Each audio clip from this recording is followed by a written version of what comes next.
Sunil Chhetri, the former captain of India and the most successful football player this country has ever produced, ने जारी की है एक statement, एक plea. और ये स्टेटमेंट ना सिर्फ सुनील छेत्री की तरफ से है बल्कि सारे प्रोफेशनल फुटबॉलर्स की तरफ से है जो कि आईएसएल खेलते हैं।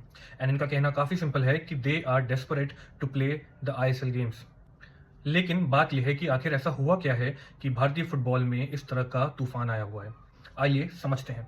तो बात यह है कि AIFF यानी कि ऑल इंडिया फुटबॉल फेडरेशन कराता है ISL यानी कि Indian super league.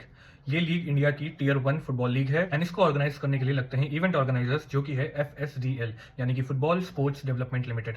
FSDL Reliance की एक सब्सिडियरी है एंड इन्होंने AIFF के साथ मिलकर शुरू किया था ISL। इन दोनों पार्टीज के बीच में एक MRA है यानी कि मास्टर राइट्स अग्रीमेंट। अब ये MRA जो है वो एक्सपायर हो रहा है दिसंबर में, लेकिन प्रॉब्लम यह है कि ना ही AIFF और ना ही ISL ने इसको रिन्यू करने का कुछ सोचा है। एंड इसी के साथ ISL ने कमर्शियल बिड्स निकाले थे अपने ISL के लिए, जिसके लिए 4 पार्टीज ने इंटरेस्ट तो दिखाया था, लेकिन जब बिडिंग डे आया तो किसी ने भी बिड नहीं किया। मींस कि भारत की नंबर 1 फुटबॉल लीग के पास अब कोई कमर्शियल पार्टनर नहीं है। इसके इंडियन फुटबॉल पे क्या इंप्लीकेशंस हैं वो भी समझना जरूरी है। पहला तो यही है कि ISL का क्या होगा यही नहीं पता।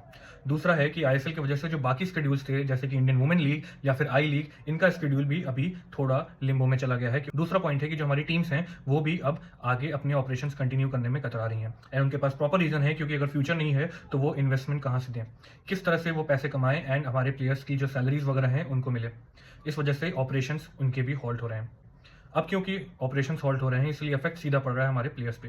प्लेयर्स को इंफ्रास्ट्रक्चर नहीं मिलेगा, प्लेयर्स को सैलरीज नहीं मिलेंगी, प्लेयर्स को प्रैक्टिस नहीं मिलेगा एंड इन सारी प्रॉब्लम्स की वजह से सबसे ज्यादा जो प्रॉब्लम होगी वो होगी प्लेयर्स को। एंड इसीलिए सुनील छेत्री ने वो स्टेटमेंट दिया है जहां पे उन्होंने बहुत ही क्लियरली बोला है to all the stakeholders involved कि उनको खेलना है फुटबॉल।